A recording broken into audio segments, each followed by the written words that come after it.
pengalaman saya dulu begitu sulit yang menghadapi seorang pejabat, waktu nak pilihan kayak benar-benar iya, setelah jadi, waduh sulitnya minta ampun. Nah itu. Jadi itu Tidak jangan ingin sampai itu terulang gitu ya. Karena saya punya prinsip, dicubit sakit. Otomatis orang lain kalau dicubit sakit juga. Nah seperti itu. Kalau bisa sambil menyelam minum air. Sambil menjabat, kita mencari pahala di jabatan kita. Itu harapan kita. Jangan berpikirnya uang. Pahala itu penting. Toh umur kita tidak lama, nanti senyum menjabat kita meninggal. Nah itu saya mesti. Makanya beberapa hari lalu muncul berita nih, masih ada PR ternyata Pak Wali. iya. Nah ini mungkin bisa dijelaskan secara langsung. Apa sih maksudnya PR itu? Kurang apa? Kalau sungai? Kalau untuk Prabu Muli sebenarnya, ya pesan saya pada menjabat ya kalau saya ya jangan seperti pola yang kita terapkan yang dicontohkan saat ini. Apa yang dicontohkan? Kita lihat dulu program Pak Harto itu dihilangkan semua karena merasa presiden yang baru. Nanti ada presiden yang baru, nanti program yang lama dibuang semua. Sebenarnya bukan pemimpin, bukan seperti itu.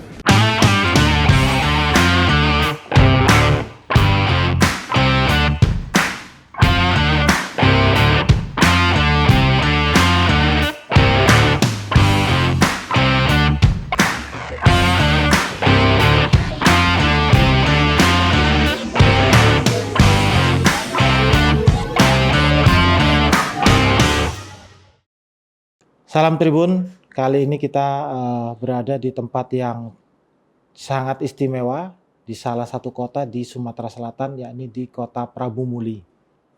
Kita berkunjung, bertamu di rumah, di kantor ya atau di ruang kerja Wali Kota Prabu Muli, Bapak Ridho Yahya.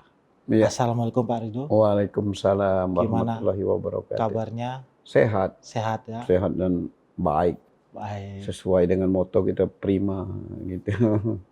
Iya, ini Pak Wali ini salah satu pejabat publik yang paling banyak menerima tamu. Iya. Dan juga paling banyak bertamu juga, Pak. Iya.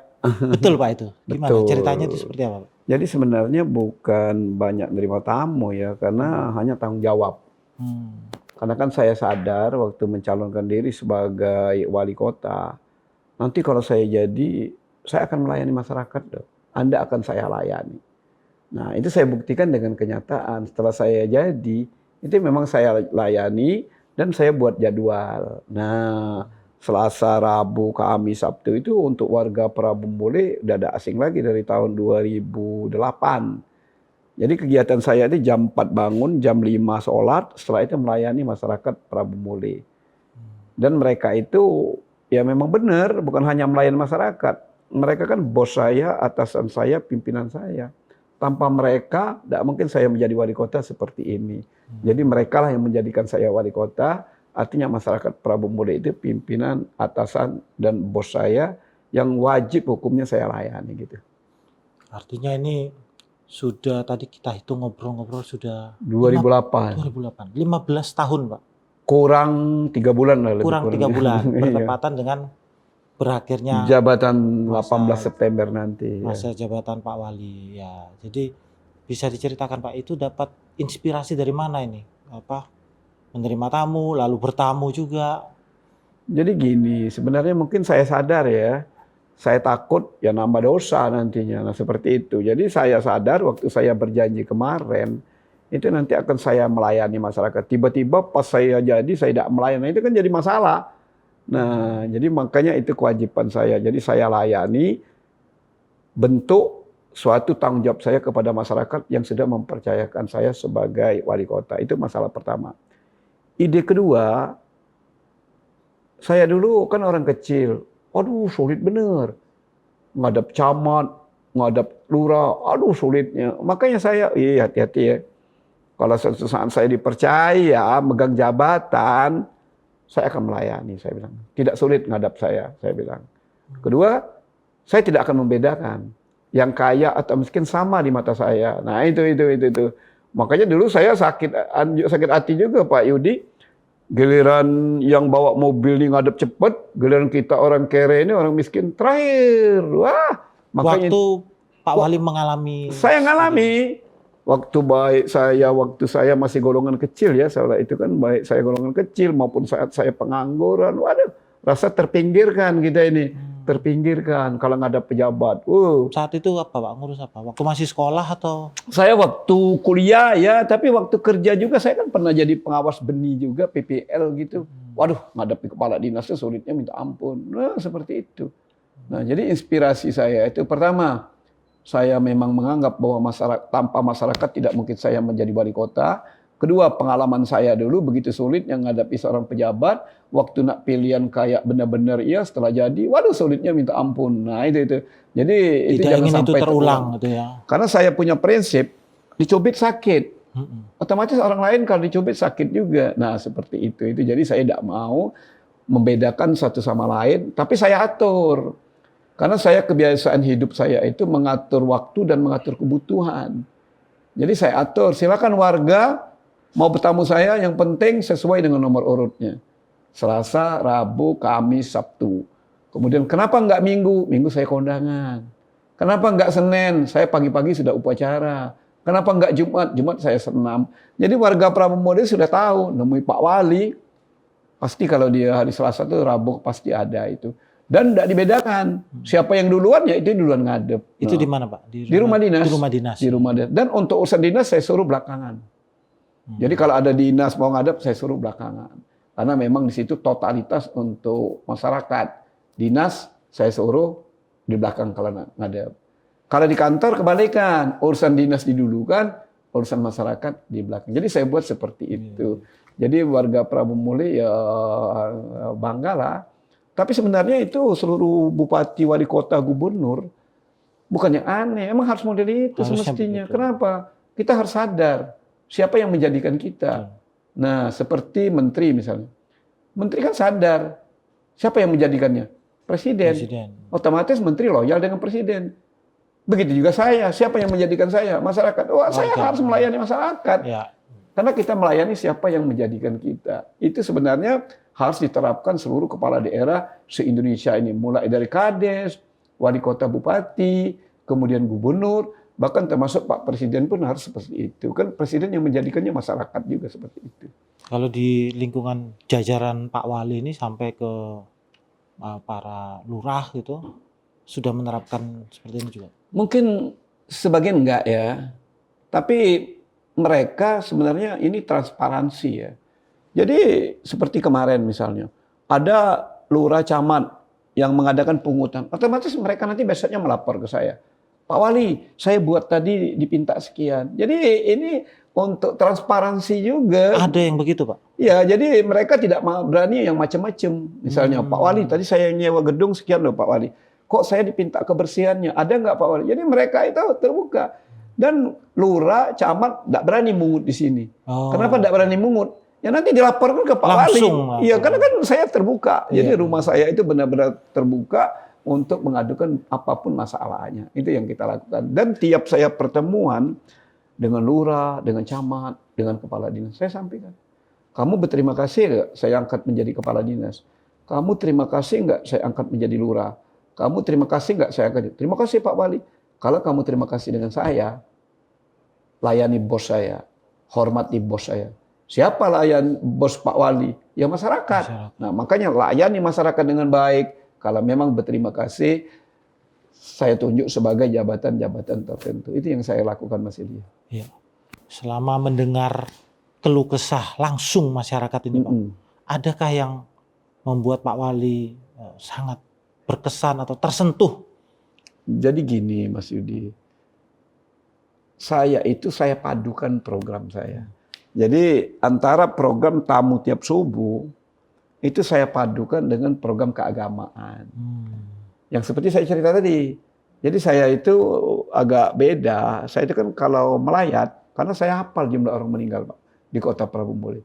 Jadi saya itu datang, baca Yasin, doa. Setelah itu saya biasanya izin dengan ahli musibah. Izin Pak, kenapa? Boleh nggak saya mau ngusap, pengen orang meninggal. Untuk apa? Ya untuk introspeksi diri saya. Sampai saya ngucap, saya pandang yang meninggal itu diri saya. Yang saya tutup itu mata saya sendiri. Oh ternyata hidup ini, jabatan kita, harta kita, mobil kita, semuanya tinggal semua. Apa yang bawa kita saat menutup mata kita? Kecuali amal baik kita, kenangan baik kita selama kita hidup di dunia. Jadi saya padukan seperti itu.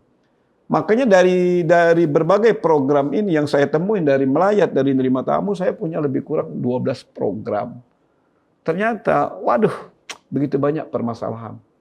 Saya temuin di Prabu Muli itu ada 5 permasalahan.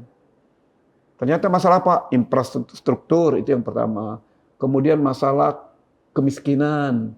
Ketiga, masalah lingkungan. Keempat, masalah mental. Kelima, masalah pengangguran. Itu yang terjadi di kota Prabu Muli. Jadi PR itu sangat banyak seperti itu. Jadi ini datangnya semuanya dari masyarakat, oleh masyarakat, dan untuk masyarakat. Kemudian saya survei dari program ini. Ternyata dari 12 program itu disukai oleh masyarakat kota Prabu Muli itu. Dan 12 program itu sudah terrealisasi dan sampai sekarang masih jalan. masih jalan. Ya, contoh kita berkesan ya. Mohon maaf ini mohon maaf. Saya kan pertama itu merinding. Apa yang merinding? Kan kota Prabu Muli terkenal kota minyak dan gasnya. Dari zaman Belanda, Prabu Muli ini kan sudah ambil minyak, sudah ambil gas. Tapi apa yang terjadi? Ada 2.842 rumah lantai tanah, dinding papan, kalau hujan kehujanan, kalau musim kemarau kepanasan, lantai tanah. Merinding nggak kita? Padahal dari zaman Belanda diambil minyak gasnya. Itu yang pertama saya merinding. Rumahnya, aduh, lebih layaknya kandang hewan lah, kandang ternak daripada sebuah rumah. Nah itu, makanya saya waktu itu yang paling berkesan di hati saya. Saya harus berpikir, APBD kecil. Saya prinsipnya kan tidak mau ngutang. Saya menjadi wali kota punya prinsip menyelesaikan masalah, tidak meninggalkan masalah. Akhirnya saya berpikir, gimana lah solusi menyelesaikan ini. Waduh, ini saya bilang. Akhirnya punya inovasi, saya mendengar ceramah waktu itu Pak Edi. Apa isi ceramah itu? Kalau bisa mengajak kebaikan diikuti orang lain, insya Allah pahala mengalir kepada kita. Itu kata Al-Quran, kata Allah dalam Al-Quran. Akhirnya saya ajak, kan di sini ada 5.000 pegawai yang sudah gajian gitu, pegawai negeri. Saya ajak mereka, ayolah, kamu yang bergaji 3 juta sisihkan 100.000 aja. Kamu yang 2 juta sisihkan 60.000. Kamu 1 juta 10.000. Untuk apa Pak Wali? Itu banyak loh saudara kita yang hidupnya jauh dari dikatakan layak. Rumah lantai tanah, dinding papan, atap itu. Ya saya bilang, untuk membantu mereka. Jawab mereka, Pak Wali, gaji saya kurang. Saya jelaskan, hidup ini tidak pernah akan cukup. Pasti kamu akan selalu kurang.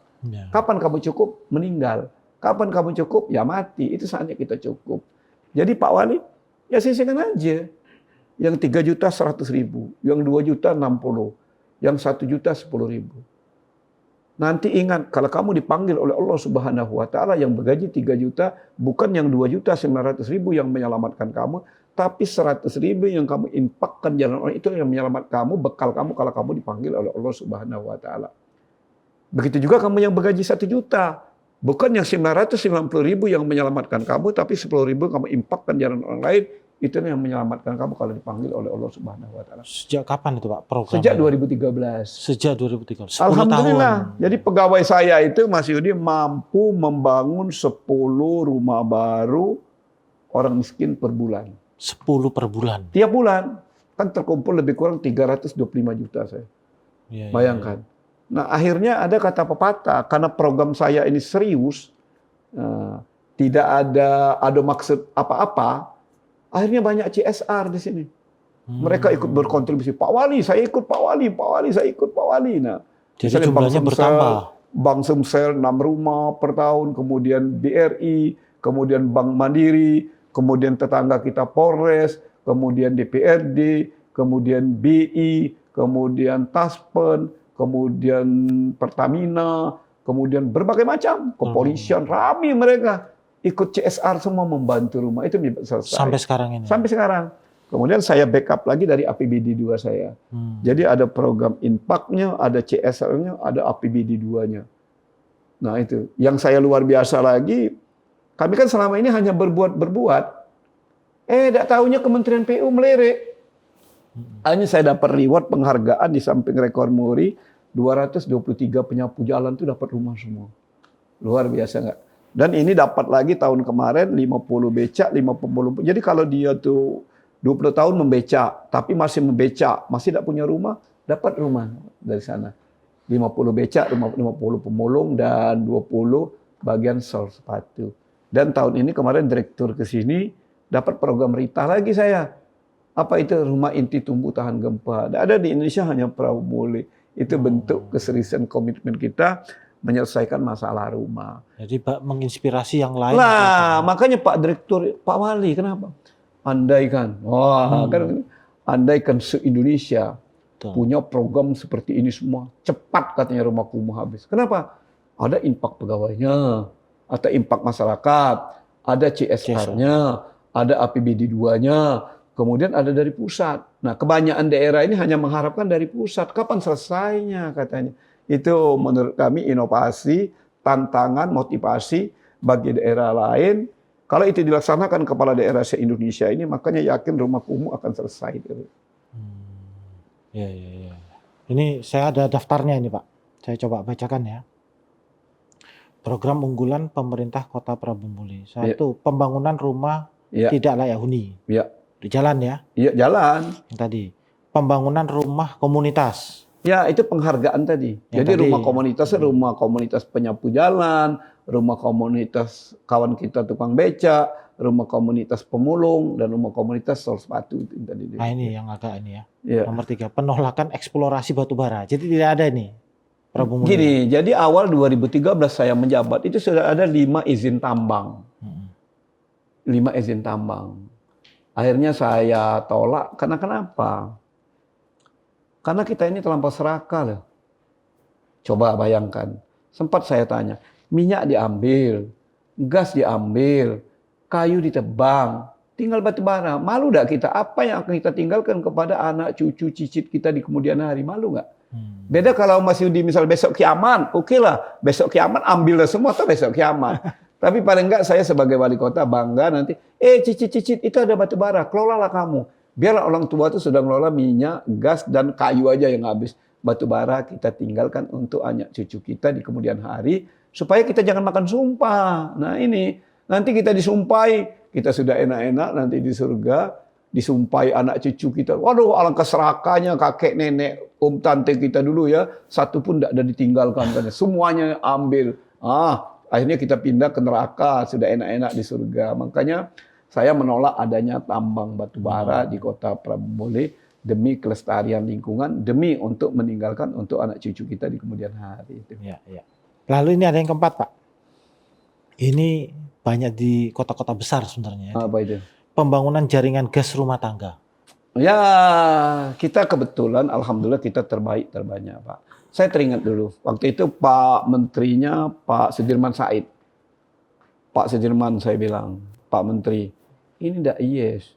Allah itu memberikan gas itu untuk Prabumuli. Logikanya orang Prabumuli dulu dong yang menikmati, saya bilang.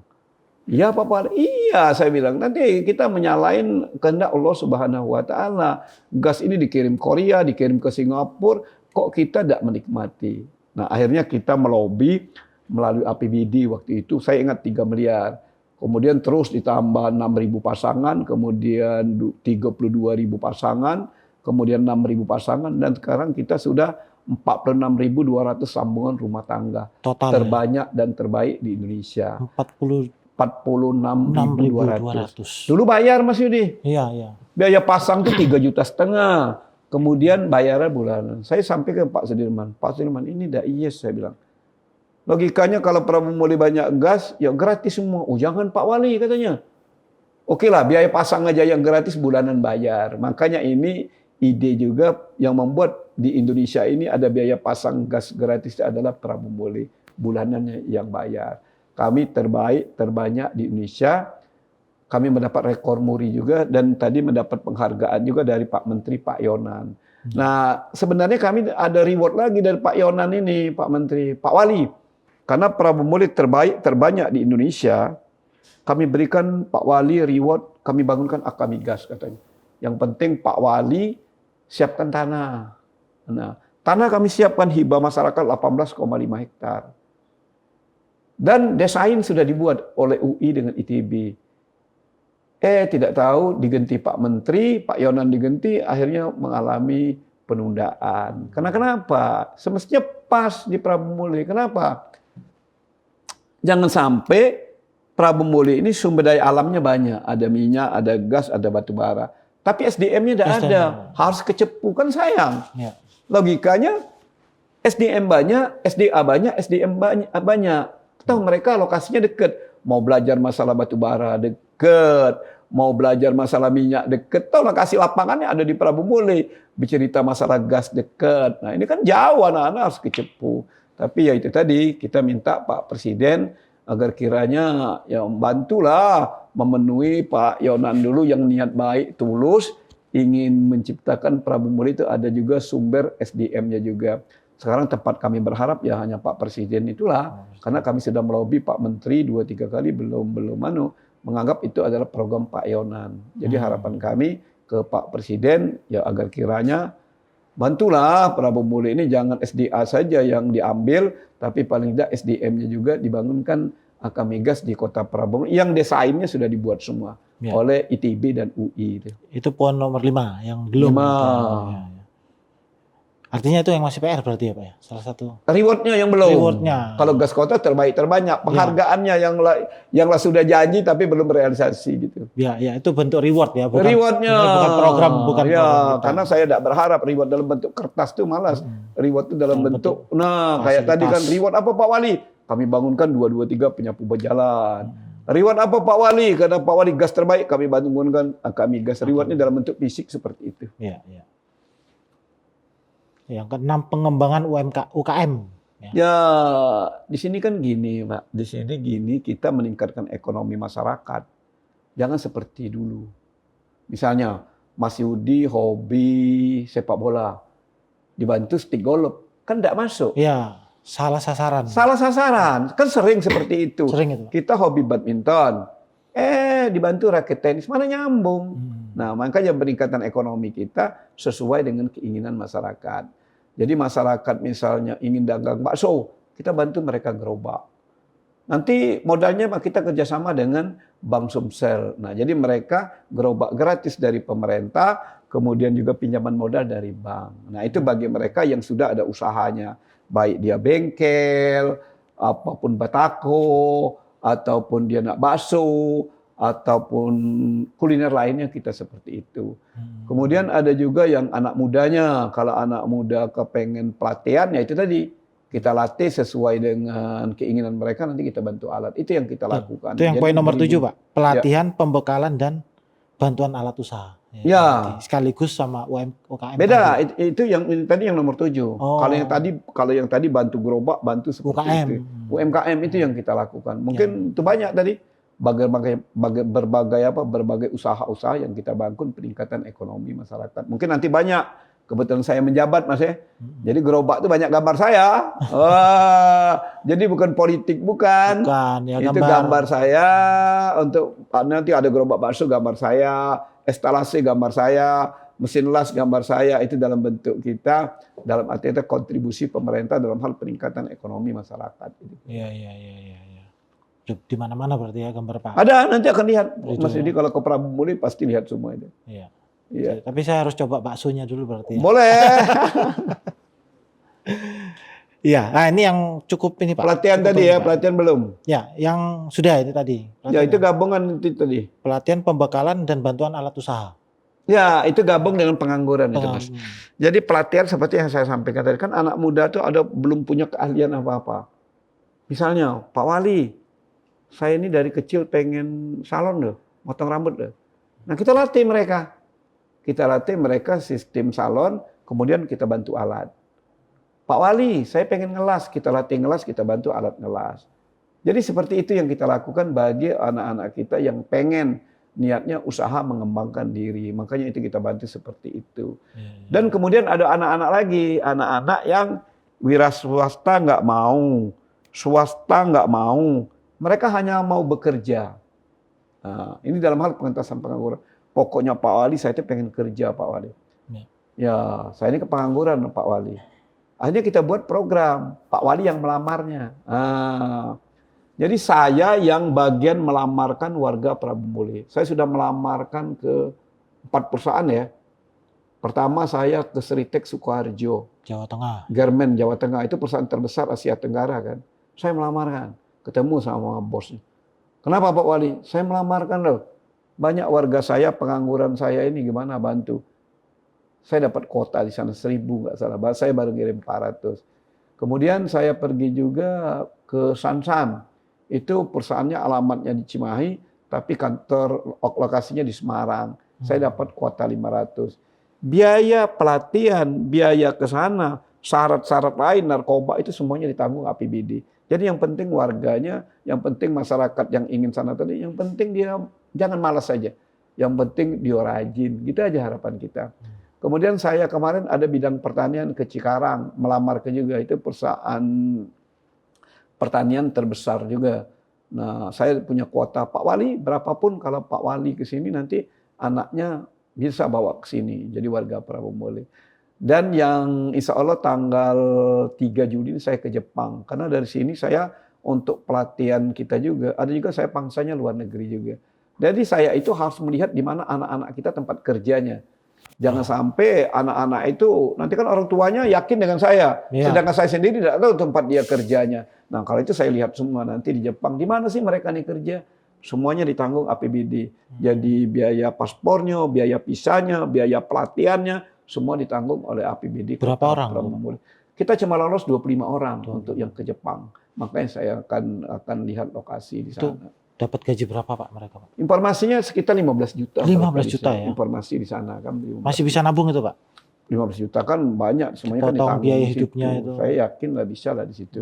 Insya Allah, jadi kita kirimkan. Jadi maksud saya itu jangan kita pola pikirnya, hanya jangan kita berpikir kerjanya di Prabu Muli, oke tetap. Kita sekali-sekali jangan kata dalam tempurung loh. Kalau kita hebat tuh keluar negeri loh gitu maksud saya. Nah saya ingin menciptakan kampung-kampung gitu. Kayak di Sukoharjo, saya punya kampung Prabu Muli. Kayak di Semarang, saya punya kampung Prabu Muli. Kayak di Bandung sudah ada kampung Prabu Muli. Saya pengen punya kampung-kampung itu di luar negeri. Sekarang di Jepang. Di Jepang. Nanti di Jepang tahun depan sudah ada kampung Prabu Muli di Jepang atau di Korea atau di mana. Itu harapan kita. Daripada kita memberikan ikan, lebih baik kita memberikan pancing kan. Mereka bekerja. Kedua bagi anak-anak itu ya saya sering pembekalan. Karena anak-anak kita ini anak orang susah banyak manja. Itu kelemahannya. Kenapa? Aduh mendingan saya di Prabu Muli. Saya bangun siang masih bisa makan. Nah itu kan kadang-kadang manja. Mendingan saya di Prabu Muli. Saya nggak kerja 3 hari. Saya masih bisa beli pakaian. Itu manja seperti itu. Padahal bekerja itu tempat mereka untuk mandiri. Oh berarti nyari uang ini susah. Kalau saya bangun siang saya nggak bisa dapat gaji. Kalau saya nggak kerja, saya nggak dapat gaji. Yang kedua, saya belajar mandiri. Kalau orang tua saya meninggal, toh saya sudah mampu menghidupi diri sendiri. Sebenarnya itu pola kita itu untuk mendidik anak-anak kita mandiri seperti itu. Itu program pengentasan pengangguran kita yang semua ditanggung oleh APBD Kota Prabu Muli. Nah ini yang terkait dengan ibadah ini ya. Pembangunan dan rehabilitasi rumah ibadah. Lalu ada juga yang ke-9, wajib sholat, baca, dan tulis Al-Quran. Itu seperti apa itu Pak? Itu beda gini. Kita kan kadang-kadang, mohon maaf ini, kadang-kadang agama mengajarkan khusus Islamnya, tangan di atas. Lebih mulia daripada tangan di bawah, itu yang pertama. Kedua kan kita sedih. Apalagi di Prabu Muli ya. Kan di Prabu Muli mayoritas orangnya Islam. Tapi pembangunan masjidnya, waduh, minta di mana-mana. Kadang-kadang dapat berapa, kemudian dihina lagi. Uang dikit dapat dihina. Kedua, kasihan ketua masjid. Makanya waktu itu saya bercita-cita, andaikan suatu saat saya menjadi pemimpin, saya bisa loh menjalankan agama. Kenapa? Karena dalam agama itu ada kata-kata, kalau kita membangun rumah ibadah dengan uang sendiri, disiapkan rumah indah di surga nantinya. Ini kan bukan uang saya, tapi uang pemerintah. Makanya di sini silakan masyarakat berimpak, selesai pondasi, nanti menyelesaikannya pemerintah Kota Prabu Muli. Jadi seperti itu. Kita sudah mencatatkan rekor muri lebih kurang 324 masjid, 2 gereja, 1 pura, dan 2 kelenteng yang sudah kita selesaikan oleh pemerintah Kota Prabu Muli dalam hal untuk pembangunan tempat ibadahnya. Selama berapa tahun itu, Pak? Selama lebih kurang 10 tahun. 10 tahun, dua periode ini. Dua periode itu yang kita lakukan dalam hal untuk pembangunan tempat ibadahnya. Makanya di sini aman, nyaman tempat ibadahnya karena pemerintah yang ikut berkontribusi. Saya potong dikit. Saya tidak mau hibah dalam bentuk uang. Kenapa? Karena saya ngajak ketua masjid berdosa. Misalnya Mas Yudi ketua masjid. Saya hibah 100 juta. Tiba-tiba Pak Mas Yudi naikin 100 juta, 200 juta. Nanti kata staf saya, Pak, terima 98 juta aja Pak ya, 2 juta untuk administrasi. Pasti Pak Yudi ambil, nggak apa-apa dipotong 2 juta. Padahal itu dosanya sama. Artinya pemerintah ngajak Mas Yudi berdosa. Nanda tangani 100 juta, tapi nerimanya hanya 98 juta. Kedua, kata agama, berikan kepada ahlinya. Ahli membangunkan bukan ketua masjid, ahli membangunkan insinyur teknik. Ketua masjid kan ahlinya zikir. La ilaha illallah, la ilaha illallah. Kan dia bukan ahlinya. Jadi diserahkan ke... Ya, yang ketiga, siapkan ketua masjid diperiksa oleh BPK. Berapa upah semen, berapa. Yang kelima, seuzon jemaah. Nah, Mas Yudi beli mobil. Jangan-jangan itu hibah Pak Ridu, uang muka. Nah, jadi lebih banyak mudaratnya dari manfaatnya. Makanya pembangunan tempat ibadah itu langsung kita bangun dalam bentuk fisiknya, hibahnya dalam bentuk fisik, bukan dalam bentuk uang. Itu yang kita lakukan. Iya. Nah, ini yang terkait dengan sosial ya. Apa itu? Khitanan ke rumah masyarakat. Bukan yang sholat tadi. Mobil jenazah. Oh, yang tadi sholat belum ya. Wajib sholat dan baca dan tulis Al-Quran. Jadi itu gini, di lingkup apa itu, Pak? Jadi gini, Mas Yudi. Saya itu dulu kan agak risih. Para pegawai sini, kepala dinas itu, kalau Pak Wali izin, kenapa? Saya mengantar anak saya les matematika. Izin Pak Wali, saya ngantar anak saya les misalnya IPA. Nggak ada yang izin. Izin Pak Wali, saya les anak kita yang TKTP, nggak ada. Kedua, anak saya juga dulu agak miris. Kenapa? Agak malas pergi ke pergi ke TKTK atau malas dia. Tempat-tempat pengajian seperti itu malas dia. Saya berpikir di mana letak salahnya dia. Padahal penting agama itu. Kalau anak-anak bisa sholat dan ngaji, otomatis dia terhindar dari narkoba. Karena kenapa? Walaupun papa mamanya tidak ngawasi, paling tidak dia diawasi oleh Allah Subhanahu wa taala. Dia mencuri, oh jangan. Kenapa? Ada Allah yang mengawasi saya.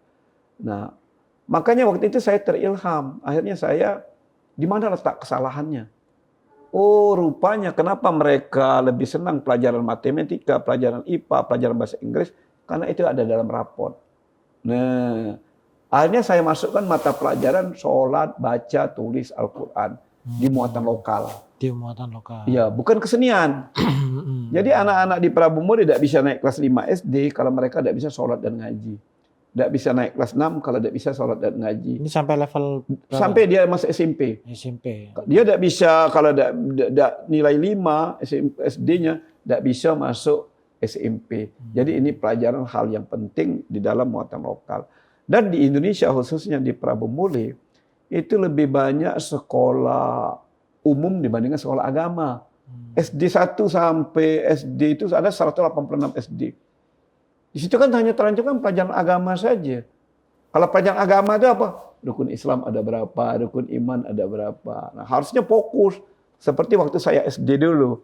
Waktu saya SD dulu ada mata pelajaran budi pekerti dan pelajaran sholat baca tulis Al-Quran tiap hari Jumat. Nah itu. Ini salah satu dalam arti kata untuk menghindari anak kita dari berbuat yang tidak-tidak. Makanya kami terbanyak berani mewisuda santri dan santriwan, khususnya sholat baca tulis Al-Quran. Untuk apa dia pinter? Kalau dia narkobaan. Untuk apa dia hebat? Kalau kelakuannya budi pekertinya ya dengan orang tua tidak sopan. Jadi itu penting dalam untuk mendidik generasi muda kita. Dia pinter, dia sholatnya bagus, sehingga merasa diawasi oleh Allah, sehingga dia tidak narkoba. Itu harapan kita. Jadi moral itu penting dalam hal pelajaran sholat baca tulis Al-Quran. Itu maksudnya. Ya. Nah ini lebih terkait ke sosial atau bantuan ke masyarakat ya. 10 sampai 12. Khitanan ke rumah masyarakat, mobil jenazah gratis. isbat nikah. Nah, ini gimana Pak? Apa Jadi gini, penerapannya seperti apa? jadi gini kan, sering saya sampaikan. Saya ini backgroundnya orang susah loh. Mm-mm. Terbayang nggak Mas Yudi? Saya sebagai orang Islam ya, mohon maaf ini bagi agama lain.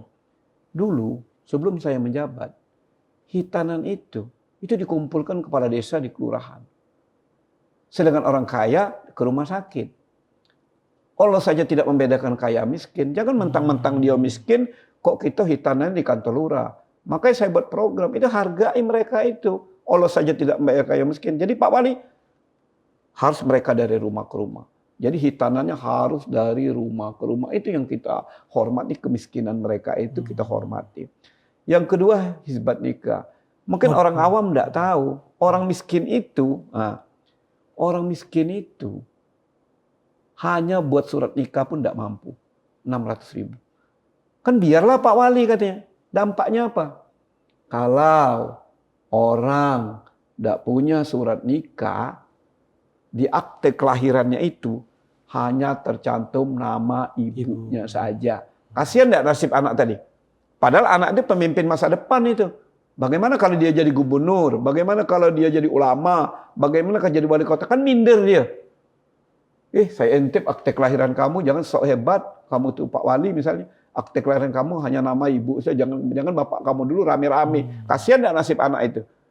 Nah, ini kan kita menyelamatkan generasi muda pemimpin kita ke depan. Itu yang harus kita selamatkan yang lebih dulu seperti itu, Mas Yudi. Iya. Kemudian mobil jenazah ya. Mobil jenazah itu paket, Pak. Jadi saya itu pernah dengar ceramah. Pertama dengar ceramah begini. Kalau kita membagikan ayat-ayat Al-Quran, walaupun hanya satu huruf alif, itu pahala bagi kita. Makanya setiap orang meninggal itu saya bagikan Yasin, Pak, 25 Yasin. Kemudian dengar lagi ceramah, kalau kita di padang pasir lebih berharga air setitik dibandingkan emas berlian. Artinya orang sedang kesusahan. Maka yang tiap meninggal itu kita kirimkan aqua 7 kotak, Yasin 25, dan kesiapkan mobil jenazah gratis. Jadi di situ serba gratis. Jadi Prabu Muli ini masih banyak program gratisnya. Rumah gratis, gas gratis, pelatihan kemana-mana, ongkosnya gratis, subhitanannya gratis, hizbat nikah gratis, mobil jenazah gratis. Jadi memang di sini banyak program-programnya. Program gratisan. Semua jalan ya Pak? Semuanya jalan semua sampai saat ini. Jadi ini kita tidak bicara kampanye, kita bicara yang kemarin. Lah, silakan nanti ya. cek lapangan, jalan enggak, saya nerima tamu, jalan apa enggak, hitan. Sekarang sedang berjalan, hitanannya, hizbatnya, semuanya jalan semua. Siap. Karena kita bukan pencitraan Mas Yudi ya. Iya. Karena ini pengabdian, bentuk tanggung jawab kepada masyarakat yang telah mempercayai kita sebagai wali kota dan wakil wali kota Prabu Muli itu. Ya. Nah ini sebelum yang terakhir, boleh saya ngopi dulu Mas? Saya suka juga.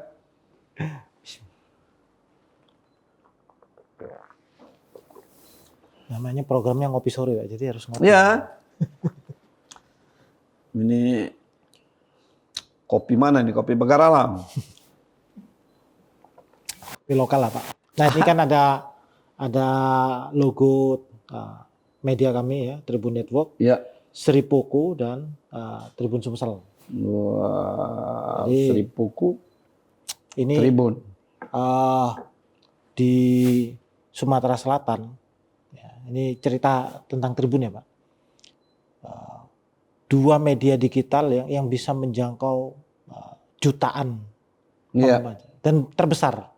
Bahkan bukan cuma di Sumatera Selatan, di internal Tribun pun. Sripo dan Tribun Sumsel itu nomor 3 secara nasional. Iya. Nomor 1 Tribun News, ya lalu ada portal lain lalu Sripo. Di YouTube. Jadi besar sekali Pak kita di. Iya. Jadi level besar kita bukan Sumatera Selatan malah secara nasional. Ya, saya memang dari dulu di meja saya itu Tribun. Iya. Ya, karena beritanya objektif lah. Yang jelek katakan jelek, yang bagus katakan bagus. Itu saya sukanya. Ya. Jadi enggak berita jelek dibuat bagus, berita bagus dibuat jelek. Makanya saya suka Tribun tuh apa adanya. Apa kenyataan di lapangan itu yang diberitakan. Jadi memang harus dipertahankan Mas Yudi supaya menjadi terhebat. Nah gitu. Iya. Termasuk yang soal ini tadi ya program-program. Ini kan apa kita kan sering mendengar ini yang gratis-gratis di luar negeri kan Pak. Iya, iya, iya. Kan orang-orang kita itu kan sering baca, oh enak ya tinggal di kota ini di luar negeri Iya. gratis, ininya gratis. Iya, Ternyata di sini juga ada. Banyak Ya. gratisnya, Pak. Banyak Ya, ya. gratis. Nah ini ada terakhir ini Pak, nomor 13, Apa? pemberian insentif pekerja sosial. Nah ini sudah dilakukan atau belum? Wah, sini sangat banyak, Mas. Bahkan Mecakarang ada 22 insentif yang saya berikan. Walaupun gajinya cuma 350.000. Apa aja misalnya? Penggali kubur, itu digaji di sini. Digaji. Kemudian yang mengkapani jenazah, itu saya gaji. Kemudian Bulanan atau per bulanan. pekerjaan? Oh, bulanan. Guru ngaji tradisional saya gaji. Guru ngaji anak-anak saya gaji. Marbot masjid saya gaji. Kemudian ya RT RW biasa ada 22. Misalnya ada anak orang miskin ya, orang miskin tapi anaknya lumpuh layu atau anaknya stunting, itu orang tuanya saya gaji. Untuk ngobati anak itu. Jadi ada 22 item. Nanti siapa yang paling lama? Wah, misalnya RT paling lama 20 tahun. Atau mandi ke jenazah paling lama 20 tahun. Siapa yang paling lama di bidang insentif ini? Saya aja umroh. Di bidang pekerjaan sosial Ya, ini. kayak gini kan tadi kita sudah merekapitulasi. Itu pemandi jenazah sudah ada yang 18 tahun. Nah, bersaing ini. Ada yang 18, ada yang 18 beda bulan. Nah, itu kan ini saja umroh. Jadi ini bulan 29 Agustus ya salah. Ini saya umroh ngajak mereka yang terlama. Itu sebagai reward kita penghargaan pengabdian mereka membantu masyarakat dia terlama. Nah, itu merinding juga kita lihat Mas Yudi. Apa merindingnya? Bayangkan saat mereka di Ka'bah, wah, makan aja susah, kok bisa datang Kok ke bisa Baitullah. situ? Waduh, tertangis-tangis mereka sampai ada yang pingsan saking bahagianya mereka di situ. Ini Itu berarti yang itu. Jadi insentif kita terbanyak. bertambah nih insentifnya ya, Bu. Apa? Umroh gratis jadi. Umroh bagi yang paling lama. Bagi yang paling lama. Jadi kan- Berapa orang ini, Pak? Kan saya Agustus punya ini. kan 22 item itu. Ya, Ditambah masing-masing berarti. 30. Satu misalnya penjaga kubur yang paling lama satu orang, pemandi jenazah paling lama satu orang, marbot masjid paling lama satu orang, penggali kubur satu orang, mandi guru ngaji anak-anak satu orang. Jadi dari 20 item satu orang. Wow. Ada 22 item kan. Saya punya kuota kan 30. Nah, itu yang kita lakukan umroh. Insya Allah ini saya aja umroh. Kemarin karena saat kan Covid kemarin kita tunda. Iya. Itu harus disampaikan ke Tribun, Pak, untuk ditulis kisahnya inspirasi ya di sana. Boleh Kesan-kesan saat ke sana mereka. nanti, ya. Iya kan? Disampaikan. Ya, Iya, siapa iya. tahu nanti Tribun ada yang mau ikut enggak siapa. Oh iya. Nah, Siapa yang mau ikut ya? Tapi harus yang terlama juga, Pak. ya yang terlama juga yang ikut siapa tahu ya Mbak ya. Mbak Atau yang Dedi. bekerja sosial ya. Amin. Jadi, ini sudah hampir udah sejam ya, tapi serasa cepat karena menginspirasi sebenarnya nih Pak. Ya. Menginspirasi kepala daerah, warga ya untuk melihat ada contoh-contoh Jadi seperti gini, ini. jadi Mas Yudi, saya mengajak kepala daerah. Kita ini kalau bisa sambil menyelam minum air. Sambil menjabat, kita mencari pahala di jabatan kita. Itu harapan kita. Jangan berpikirnya uang. Pahala itu penting. Toh umur kita tidak lama, nanti senyum menjabat kita meninggal. Nah itu saya misalnya. Makanya kalau di Pal TV, setiap buka puasa itu saya ajak. Saya pamerkan bangunan-bangunan masjid. Saya pamerkan rumah-rumah infak pegawai. Saya ngajak, ayolah kita ini. Kapan lagi sambil menyelam minum air, sambil menjabat nyari pahala. Paling enggak kita nanti ada bekal kalau kita dipanggil oleh Allah Subhanahu wa taala. Karena kepala daerah itu ingat, duluan sekali dipanggil Allah. Seperti di Prabu Muli, saya kan nomor 3 wali kotanya. Pertama nanti ditanya, kedua saya, hei Ridho, kenapa? Kamu wali kota, apa saja yang kamu lakukan selama kamu wali kota? Ini kata malaikat nanya saya nanti, saya siap malaikat. Wah, kenapa? Saya jujur saja malaikat. Subuh-subuh masyarakat sudah saya layani, malaikat warga Prabu Muli. Apalagi setelah itu, orang miskin saya bangun, malaikat rumah-rumahnya gini-gini. Kemudian apa lagi? Tempat ibadah saya bangun. Kemudian apa lagi? Sholat BTA saya laksanakan semua, malaikat. Kemudian apa lagi? Pengangguran saya kirim. Oh ya, oke, pindah kamu. Itu yang ditanyakan nanti seorang pemimpin ditanya itu oleh Allah Subhanahu wa taala melalui malaikat ini ditanya hal-hal seperti itu. Timbul pertanyaan, siapkah kita sebagai kepala daerah akan menjawab pertanyaan? Diri kita sendiri yang akan menjawabnya. Itu pesan kita kepada kepala daerah yang saat ini dipercaya masyarakat mengemban tugas kita masing-masing. Ya, nah, berbicara soal itu Pak, ini sudah tinggal beberapa bulan lagi kan masa jabatan Pak Wali setelah 15 tahun termasuk sebagai wakil wali kota. Beberapa hari lalu muncul berita ini, masih ada PR ternyata Pak Wali. Iya. Nah ini mungkin bisa dijelaskan secara langsung. Apa sih maksudnya PR itu? Kurang apa? Kalau sungai? Kalau untuk Prabu Muli sebenarnya PR-nya tidak begitu banyak ya. Pertama mungkin ada 3 anak sungai mungkin, tinggal ngedam kiri kan. Saya tahu masalah 3. Kemudian ada sekitar 1 kilo, itu daerah dari Dusun Prabu Muli ke Air Mancur, hanya lebih kurang 2 kilo. Itu buat gorong-gorong yang besar, supaya jangan ada air ke ini. Kemudian untuk Sungai Klekar sudah dapat bantuan pusat, sudah saya kerjakan. Kemudian memperindah kota, hanya itu aja saya. Setelah itu tuntas Prabu Muli, tapi yang lama itu diteruskan. Menurut saya nggak banyak lagi sih PR wali kota ke depan, khususnya untuk kota Prabu Muli, nggak begitu banyak lagi. Hanya tinggal ya sedikit-sedikit seperti itu. Saya tetap tinggal di Prabu Muli, siapa tahu wali kota ke depan butuh masukan-masukan dari saya untuk menyelesaikan PR-PR di kota Prabu Muli ini. Iya, iya. Nah ini kata terakhir Pak, bagi warga atau calon kepala daerah ya, wali kota Prabu Muli ke depan, ya, pertama bagi warga, lalu kedua kepala daerah Prabu Muli. Apa yang mau Bapak sampaikan? Ya, pertama saya sudah berusaha ya kepada masyarakat kota Prabu Muli. Bayangkan, mungkin tidak ada di Indonesia yang saking saya tuh pengen memenuhi keinginan mereka. Tiap subuh saya layani. Tapi ternyata masih ada juga masyarakat yang kurang puas dengan saya. Nah, pasti kan? Pasti masih ada kesel. Tapi biasanya yang kurang puas tuh pasti ada yang keinginannya tidak tercapai dan saya tidak mampu memuaskan mereka. Untuk itu bagi yang tidak puas dengan saya menyampaikan permohonan maaf yang sebesar-besarnya. Tapi ada kata bijak, kita tidak mungkin memuaskan semua orang. Tapi jangan berhenti, tetaplah berbuat baik. Nah itu kunci daripada apa yang membuat saya lebih percaya diri lagi. Itu ya. Kalau bagi warga terkait calon pemimpin Prabu Muli sebenarnya gini Mas Yudi, mereka sekarang nih lagi ya agak takut juga ya. Nanti gimana ya wali kota ke depan? Mudah nggak kita nemuinya? Oh, nanti gimana ya wali kota ke depan nih? Jangan-jangan cempedak bawa belik, cempedak bawa batang. Ada kendak baru baik, ada kendak baru datang. Lah jadi lupa. Jangan-jangan nanti program rumah tidak ada lagi. Jangan-jangan nanti program pengangguran tidak ada lagi. Jangan-jangan lagi kita jadi banyak mereka tuh berpikiran, aduh gimana ya nanti ya. Makanya jujur saja sebagian masyarakat Prabu Muli itu agak berat lah karena kita akan mengakhiri jabatan karena ya kita seperti itu tadi tidak ada jarak dengan masyarakat. Tapi yakinlah masyarakat ke depan, apalagi ini pangsa yang bagus Pak. Mereka sudah berpikiran hati-hati kepada masyarakat Prabu Muli. Mereka sekarang ini calon-calon itu sudah berencana, nanti kalau pilkada kita bagikan uang.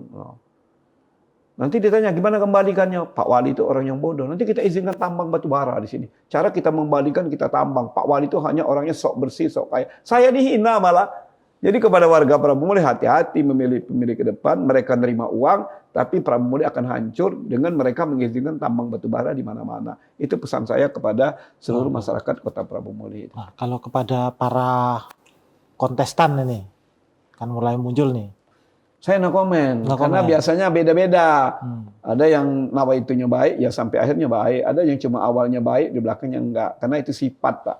Sifat manusia yang bisa bersandiwara. Nah itu sulitnya seperti itu. Kalau pesan nanti mereka yang menjabat itu sebagai wali kota Prabu Muli, pesan Bapak apa? Ya pesan saya pada yang menjabat ya kalau saya ya jangan seperti pola yang kita terapkan yang dicontohkan saat ini. Apa yang dicontohkan? Kita lihat dulu. Program Pak Harto itu dihilangkan semua karena merasa presiden yang baru. Nanti ada presiden yang baru, nanti program yang lama dibuang semua. Sebenarnya bukan pemimpin bukan seperti itu.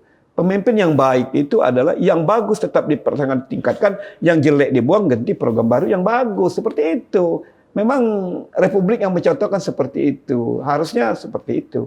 Harusnya yang baik tetap tingkatkan, yang jelek harus diganti program baru. Itu makanya ke depan kita akan jadi paripurna, akan menjadi program yang sempurna. Itu harapan kita. Harusnya di semua aspek ya, bukan Semua cuma di aspek. keberlanjutan. Ini itu. perhatikan nanti kalau presiden baru Pak Jokowi dicoret semua. Sepertinya, aduh, itu yang kita di daerah ini membuat kita sedih. Gurunya seperti itu. Ya. Oke, Pak Wali, mudah-mudahan ini diskusi yang mencerahkan, ya, mencerahkan, lalu bisa menginspirasi juga. Ya, menginspirasi. Semoga warga semakin paham. ya. Lalu para politisi, kepala daerah juga bisa mendapatkan contoh ya. Iya. Contoh, bukan cuma di luar negeri tuh yang tadi yang gratis-gratis, ada di sini. Oh, banyak. Di Muli, ya kan? Sangat banyak. Ya. Oke, terima kasih Pak Wali. Mudah-mudahan kita akan ngobrol lagi dalam kesempatan yang berbeda dengan mungkin suasana atau posisi yang sudah berganti. Akan berganti ya. Salam Tribun, terima kasih Tribuners, Anda masih mengikuti diskusi kita dengan Wali Kota Prabumuli, Bapak Ridho Yahya. Mudah-mudahan kita akan berjumpa lagi dengan Pak Wali dalam kesempatan yang berbeda dengan diskusi yang tidak kalah menarik. Sampai jumpa.